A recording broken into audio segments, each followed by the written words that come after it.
Welcome back to a new election recap video, the show where we ask ourselves, what do Azerbaijan, Delhi, and Ireland have in common? Fuck all, except that they've had elections. All of them had elections within the last 2 weeks, which makes them eligible for this show, because that's kind of the timely differences I make them in.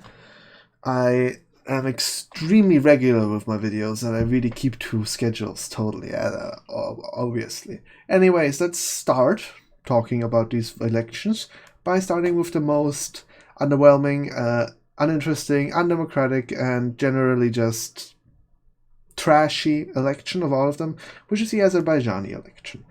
It was literally boycotted by the entirety of the opposition. So you always know when the opposition boycotts an election that it's totally a legit election.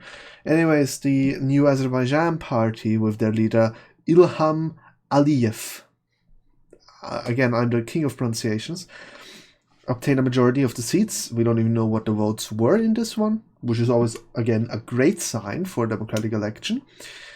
Where the second strongest party only secured 3 seats. Wonderful, really, really great. I'm not even going to honor this one with any more screen time because it's actually just a disgrace even having it be counted as an election. So let's move on to Delhi. Much more interesting. This one, pretty big election. I mean, it's a pretty big city. I'm not sure how. I think it's the capital of India. Not sure. Anyways, it's a pretty big city. And the AAP, not sure what it means. Anyways, I know it's a kind of center-left, populistic, localist party for Delhi, whereas we secured a majority with the BJP, which is the typical nationalist, conservative, right-wing party, gaining 6% and 5 seats, up to 8 seats, versus the AAP's 62 seats. You gotta love those first past the post systems. With the beautiful little electoral map here, Delhi is pretty green. Yeah. Basically showing what the polls did, just that the polls apparently overestimated the BJP. Most of them did. And many of them apparently also overestimated the Congress, which is the Social Democratic. I'm trying to keep this within European definitions. I'm sure that anybody from India watching this will be able to tell me that I am wrong in about 55 different ways, but just trying to keep this so that people can understand what these parties might be about. I'm sure that in India you have a completely different political system that's not even comparable to ours. But anyways, they're kind of social democratic party. They were overestimated in the amount of polls. They secured nothing in the end. 5% lost from the last time they stood. So this one was very interesting. In the end, not much changed here, and the big changes. It's Delhi. I mean, a Delhi Legislative Assembly election. I mean, okay. Anyways, let's move on to the thing that anybody who clicked on this video will probably be here for, which is the Irish general election, which also happened within the last 2 weeks, I think at least. 8th of February.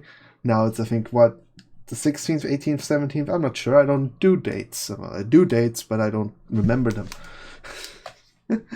Anyways, they took a long time to declare all their seats because of their incredibly unnecessary, complicated way of allocating seats to political parties, which has made this a lot longer than it should have been probably in most other European nations. Anyways, most important thing is that Sinn Féin, I think that's how you pronounce them, secured quite a lot of percentage points, but weren't the largest parties in seats because they didn't stand enough candidates. I think they stood only 42 or 44 or something people in the entire country and got 37 of them elected. That's a pretty good quota, but they should have stood more because probably they would have gotten a big ass majority.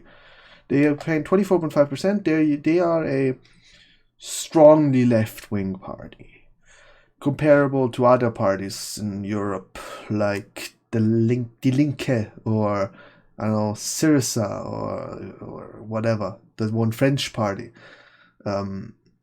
They are largely about Irish unionism, like unifying the entire island of Ireland into one country again, which is something that I can only support. They definitely mix things up here. Both of the establishment parties failed pretty hardly. Fianna Fáil, nice name. Basically describing what they did this election, they failed, but for some reason still managed to obtain a majority of the seats, which is the democracy at its best. And then Fine Gael, I'm sure that's again how you pronounce it, at 20%, down to 35 seats from the first to the third. Well, it's going to be interesting to see what Ireland does now. Sinn Féin definitely is going to mix things up here. I don't know enough about Irish politics to say if they're going to be in the next government or not. And I think actually they haven't even yet decided all the seats, because up there it says 159 of 160 seats. Interesting.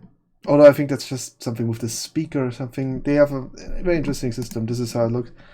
Every county constituency has multiple seats, 4, 3, 5, more or less, depending on population, I assume, which are given out for a system that I'm not qualified to explain.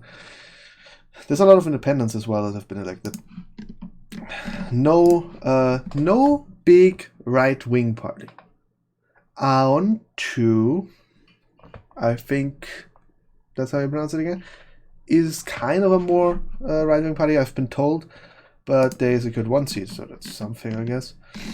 Right here, you can also see a map of the wonderful showing us who had a majority more. I think this is only seats, not percentage of actual votes. A map about that would be interesting as well, because I'm sure it would probably be dominated by Sinn Féin. Now, they're not the best party. I would have definitely preferred a kind of right-wing version of them winning here, but I think they are definitely capturing, they probably are capturing a lot of voters that would usually go to one of those right-wing populist parties. So Ireland just doesn't really have one of those, at least not a big one. They had like a Irish Freedom Party or something, but I'm not seeing much for them here. No, I'm National Party here and Irish Freedom. 0.3%. I mean, what can you say? Ireland, it's just not the time for Ireland yet. It's gotta be a while until they might join us, the rest of Europe, in the greatness of right-wing populism. But until then, Sinn Féin is better than anything. To be honest, I'm not opposed to these kind of staunchy left-wing nationalists in a way taking over in certain regions. Better than the establishment liberals, neoliberal, ultra pro-EU people, neoconservatives, liberal conservatives from all these kinds of parties. It's just not cool. I don't like those. So anti-establishment, if it's from the left or the right, it's interesting, and it shakes things up. And the Green Party also gained, which again I've gotten quite annoyed at having to say every time I make a video. I think it's every time I make a video I have to say the Green Party gained.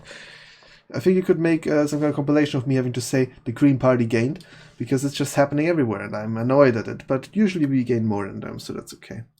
Anyways, that's basically it. I'm sure there's some other elections that I've been overlooking, smaller ones in some more relevant countries that I might be making videos about. Upcoming, Slovakia. Slovakia is having an election. There's other elections as well, but Slovakia. Hamburg is also voting, but Slovakia, much more important. They're gonna be they're gonna be very, very fun to cover. They have so many parties that are all just wonderful. One of them especially, like, you rarely get a country where a literal Nazi party is polling at 13%. It's beautiful. It's gonna be fun to see and cover. Anyways, I'm gonna make preview videos again, as hopefully, if I find the time, because it's been really relatively stressful recently for me to do videos at all. And I hope you got what you wanted, which is information about 3 different elections, of which I hopefully was able to provide a lot of. And I hope you know more now than you did when you came in. And if you don't, I hope you at least enjoyed it. And I hope you're gonna watch another video, like this, and subscribe. And I'll see you next time when I upload onto this wonderful, wonderful channel of mine. See you again. Bye.